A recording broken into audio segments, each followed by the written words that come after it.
Ассаламу алейкум, қасиетті қырғызстандықтар, урматтуу замандаштар. Кече баарыңыздарға белгилүү болгондой, Бүтүн Кыргызстан саясий партиясынын иши райондар аралык Бишкек шаарынын административдик сотунда каралды.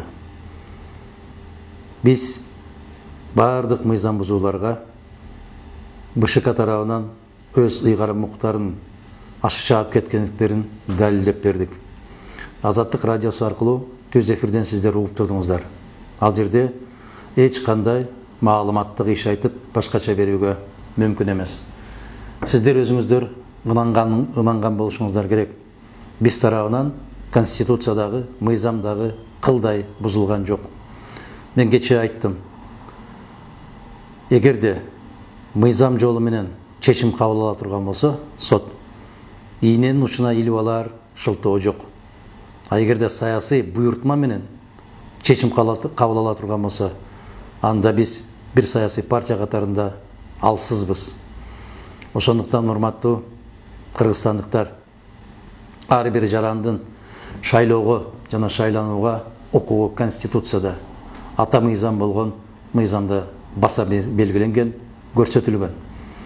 Ар бирибиз өз укугубуз үчүн, өз жарандык укугубуз үчүн күрөшүүгө милдеттүүбүз жана укуктуубуз.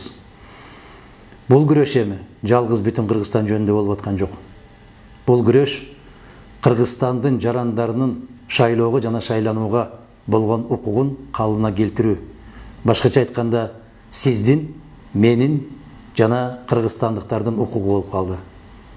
Бул тебелөө ошол БШКнын 9 гана кишисинин каалоосу менен, а мүмкүн бир жактан чалынган бир телефон коңгуроосу менен 100 миңдеген, миллиондогон кыргызстандыктардын укугун тебелөөгө жол бербешибиз керек.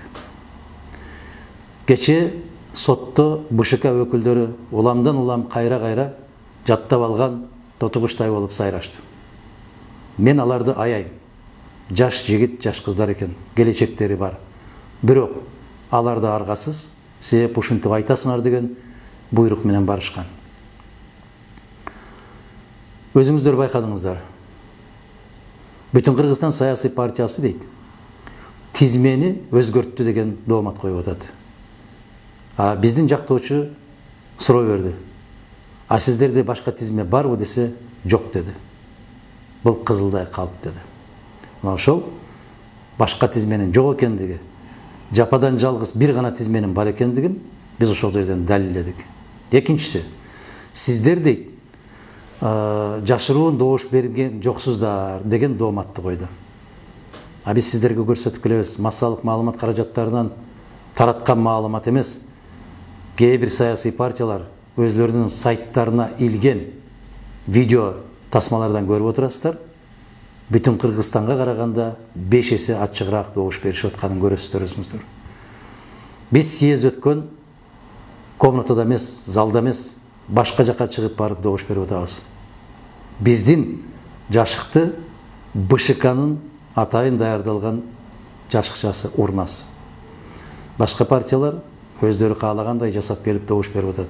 Мындайча айтканда, баарына бирдей мамиле кылабыз деген сөз куру сөз болуп атат. Карап көрүңүздөр, өзүңүздөр күбө болуңуздар. Эгерде биз бир жерден кылдай кыйшайган болсок, анда биз мойнубузга алмакпыз, ал каталарды жойгонго аракет кылмакпыз. Күнөөсүз жерден күнөөлүү болуп, айыпсыз жерден айыптуу болуп, дагы да болсо, ошол Бүтүн Кыргызстан маданияттуу партия, мыйзамды бекем кармаган партия, тынчтыкты каалаган партия, булар тополоң салбайт деген баягы чирип калган ойлору менен ушундай чечим кабыл алган көрүнөт. Эмне үчүн Бүтүн Кыргызстан катталсын деген чечимди жокко чыгарбай туруп, катталбасын деп 40 мүнөттүн ичинде өзгөрүп кетти.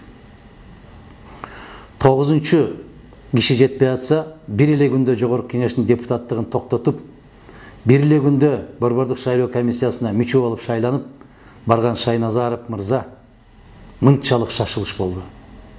Эмне үчүн танапис деп жарыялап, эмне үчүн күн тартибинде турган 10-чу маселе Бүтүн Кыргызстанды каттоо жөнүндөгү маселени Шайылдабекова айым өз билемдик менен күн тартибин бузуп, эң артка калтырып, мына ошол жигитти күтүп жатты. демек бұл қоңырау болған.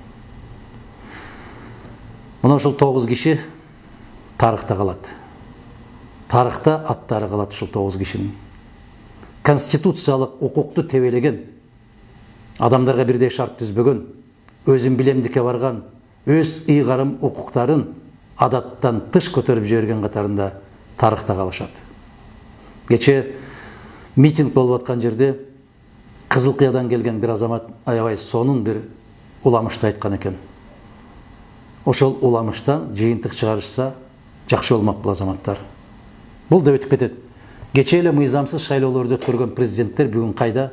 Алардын жыты да жок.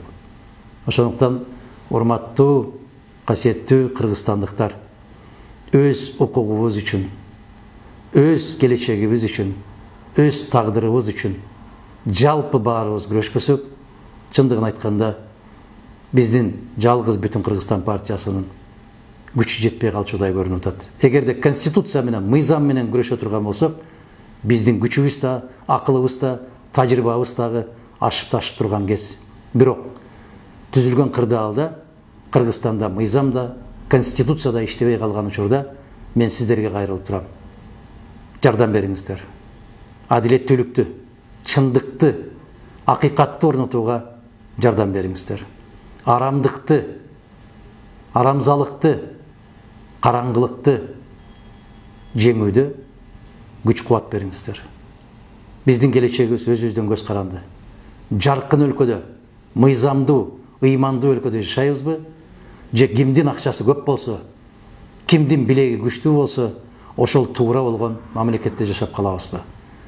Мен бүгүн кайрылуудун негизги себеби сиздерге терең ыраазычылык билдирүү. Жерлерден бизге колдоо көрсөтүп аткан ар бир азаматтарга, айыл апаларына, аксакалдарга терең ыраазычылык билдирүү. Бизди колдоп келген башка саясий партияларга терең ыраазычылык билдирүү. Ушул эле жерде Кара Санат айлык менен кээ бир айылдарга барып, кээ бир партиянын өкүлдөрү барып, бүтүн Кыргызстан кирбей калды, эми бүтүн Кыргызстан деп чуркап жүргөндөр биз тарапка өткүлө деген Кара Санат айлардын иш аракеттерин дагы билип турабыз. Алардын дагы ар бири өз ниетине, өз пейилине жараша болсун. Бизди өтпей калды, кирбей калды деп кол чаап, кубанып жүргөн эрте кубанып атасыздар. Биздин келечегибиз Кудай буйрса алдыда, биз эл менен биргебиз, жеңиш биз тарапта болот. Аман бололу.